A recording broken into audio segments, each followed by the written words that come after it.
l'intérieur. Qui est-ce qui... Rockefeller.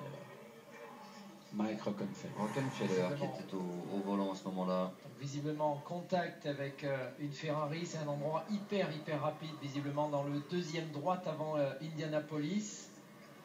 Donc là on est dans des vitesses de 300 km/h, il n'y a généralement pas beaucoup de place et visiblement là...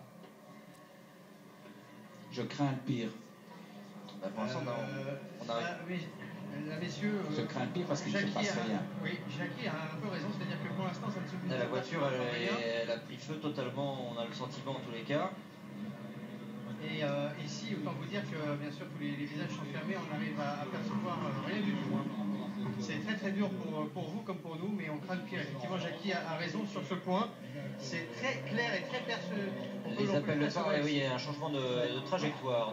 C'est la trajectoire, voilà, la trajectoire logique pour tout le monde, c'est effectivement d'aller à l'intérieur. C'est quand même un virage, mais visiblement, il pensait qu'avec les appels de phare, la piste, la trajectoire allait lui être ouverte, et visiblement, ça n'avait pas été le cas. Quelle est la sortie en vitesse de cette Là, on est au-delà des 300 km/h parce que c'est le deuxième droit entre Mulsanne et Arnage. Le deuxième droit qui est un virage à fond de 6. Oui, Franck. En fait, ce qu'il faut savoir pour confirmer, c'est entre la première et la deuxième chicane. Et donc, à un moment, on est à gauche. Et on est obligé de revenir à droite pour être sur la trajectoire idéale. Et c'est à ce moment-là qu'a priori, sur les images que l'on a vues embarquées, mais qu'il y a eu ce contact avec cette voiture d'une discipline inférieure, entre guillemets, avec une vitesse de pointe différente de plus de 100 km/h. Et c'est là que le choc aurait eu lieu, mais effectivement on n'est plus à plus de 300 km/h. On va essayer, effectivement, parce qu'on a visiblement une incompréhension sur l'endroit où ça s'est passé. On va essayer de resituer ça par rapport au circuit.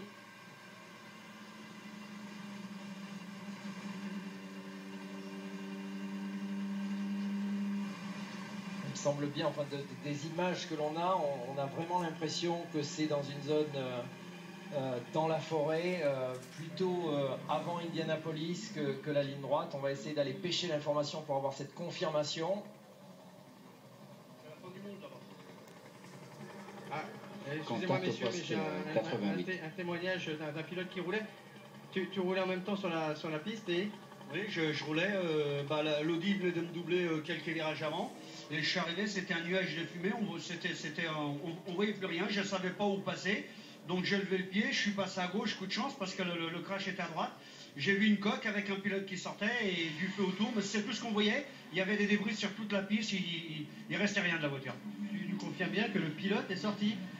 Pour moi, il y avait quelqu'un en train de sortir de la voiture et il y avait du feu sur le côté droit. Et à quel endroit? Pour moi, je pense que c'était le pilote qui sortait parce que les commissaires, à mon sens, n'avaient pas encore eu le temps d'arriver, ça venait de se passer. Et à quel endroit exactement, Franck? Et c'est à quel endroit? C'est entre la deuxième et la première et la deuxième chicane?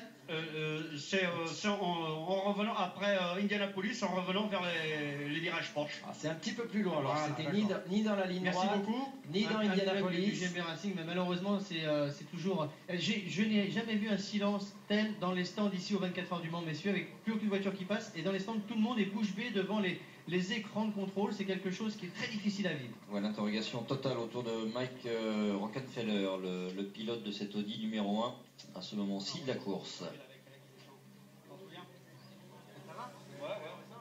On va se quitter quelques instants, on essaye d'avoir le maximum d'informations et on se retrouve pour la suite des 24 heures du Mans avec cette énorme interrogation autour de l'Audi numéro 1 piloté par Mike Rockefeller.